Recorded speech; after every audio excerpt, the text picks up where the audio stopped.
missing someone.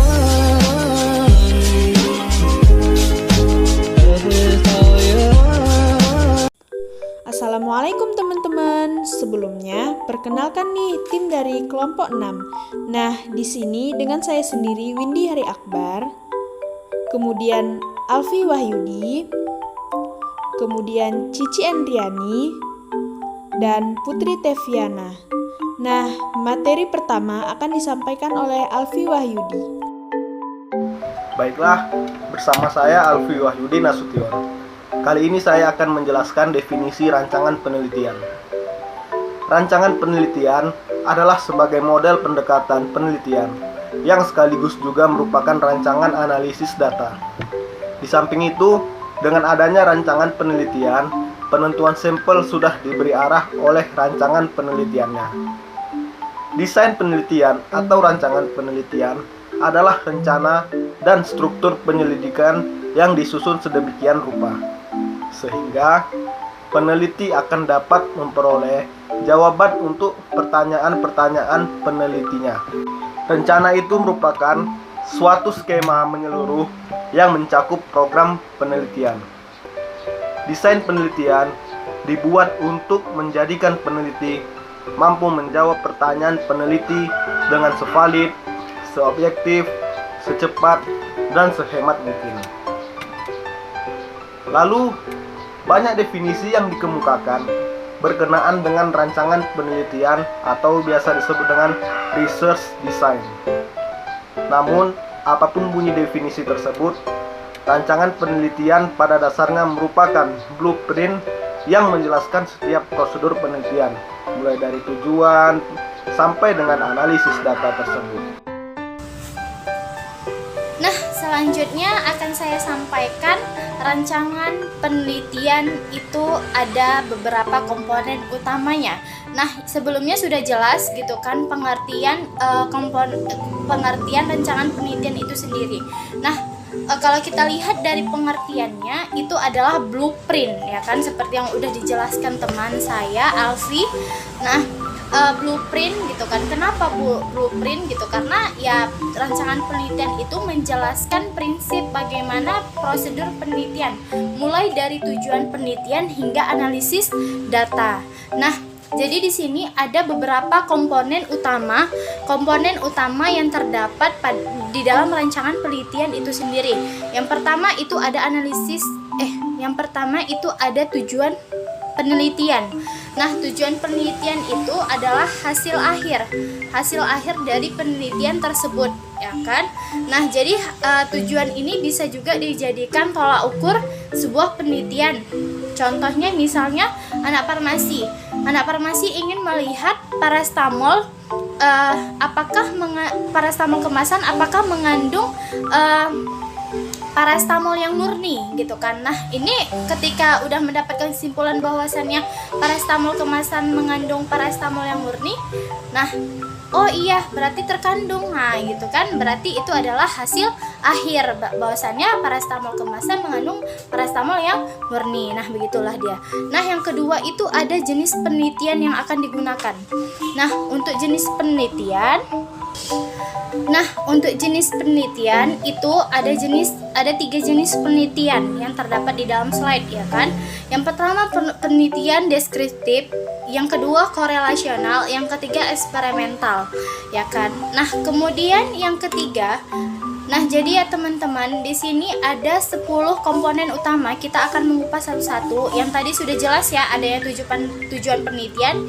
Yang kedua adanya jenis penelitian. Kemudian yang ketiga ada unit analisis dan populasi penelitian.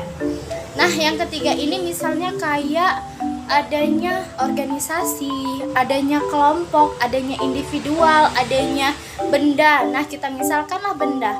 Nah, misalnya menilai suatu kualitas susu. Nah, susu untuk bayi gitu kan. Nah, bisa tuh kita analisis gitu kan berupa susu bayi ini. Nah, gitu.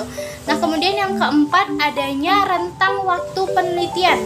Nah, rentang waktu penelitian ini ada 2. Ada one shot or class sections section study, itu data dikumpulkan itu hanya sekali.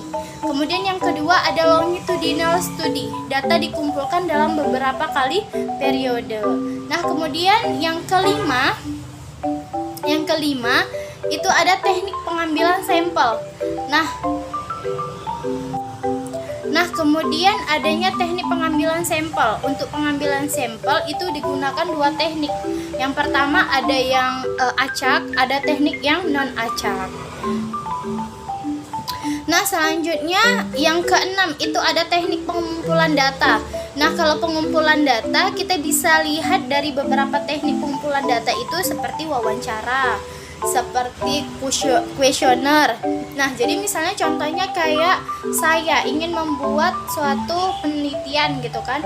Nah, bisa nih kita bagiin kuesioner gitu kan. Apakah ini misalnya saya buat lotion dari bunga kamboja.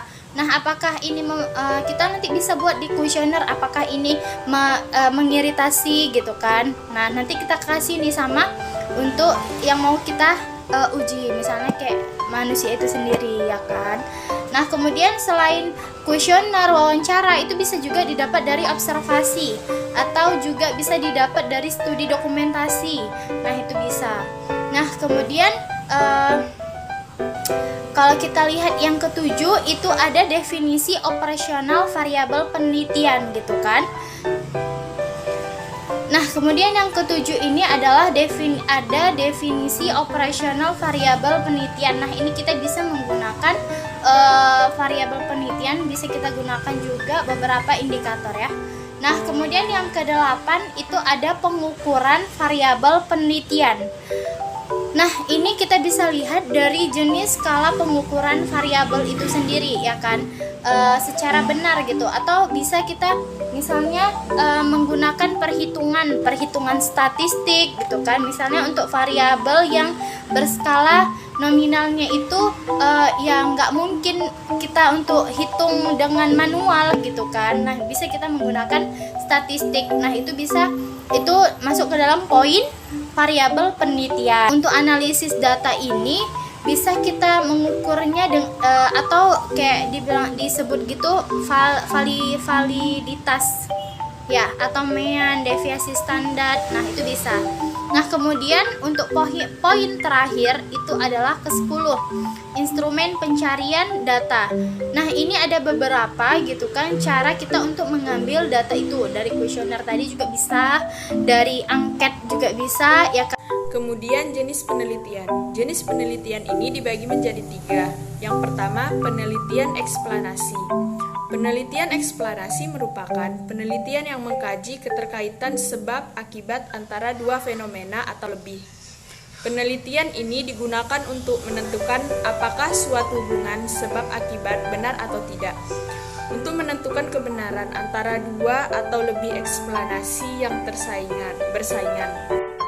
Tujuan dari penelitian eksplanasi bisa juga untuk menjelaskan. Contohnya, mengapa sebuah kota tipe tertentu memiliki tingkat kesejahteraan yang lebih tinggi dibanding kota tipe yang lain? Yang kedua, penelitian deskriptif merupakan suatu metode penelitian yang menggambarkan karakteristik populasi atau fenomena yang sedang diteliti. Metode penelitian ini kemudian berbeda dengan metode yang lain, yang cenderung lebih fokus pada pembahasan kepada suatu peristiwa atau fenomena yang terjadi. Contohnya, apa yang menjadi faktor pendorong munculnya wirausaha di kalangan pelajar dan mahasiswa? Terakhir, ketiga, penelitian eksperimen adalah metode penelitian kuantitatif yang digunakan untuk mengetahui pengaruh variabel independen atau treatment ataupun perlakuan terhadap variabel dependen atau hasil dalam kondisi yang terkendalikan. Tujuan dari penelitian eksperimental yaitu untuk meneliti pengaruh dari suatu perlakuan tertentu terhadap gejala suatu kelompok tertentu dibanding dengan kelompok lain yang menggunakan perlakuan yang berbeda. Kemudian ada 4 faktor utama dalam penelitian eksperimen, yaitu Yang pertama hipotesis, kedua variabel independen, yang ketiga variabel dependen, dan terakhir subjek. Di sini ada manfaat penelitian. Manfaat penelitian atau kegunaan penelitian merupakan dampak dari tercapainya hasil penelitian. Sehingga kegunaan penelitian yang akan diperoleh dapat memberi manfaat terhadap pengembangan ilmu dan pemecahan masalah yang terkait dengan objek yang diteliti. Kegunaan yang dimaksud dibagi dua, yaitu kegunaan teoritis atau akademis dan kegunaan praktis atau lapangan. Manfaat atau kegunaan teoritis adalah manfaat penelitian yang diperoleh berupa konsep-konsep yang memerlukan pembahasan dan pengkajian lebih lanjut guna pengembangan ilmu yang bermanfaat bagi peneliti.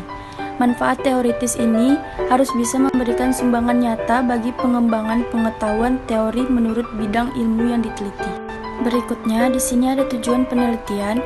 Tujuan penelitian adalah rumusan kalimat yang menunjukkan adanya hasil dari sesuatu yang akan dicapai atau dituju dalam sebuah penelitian.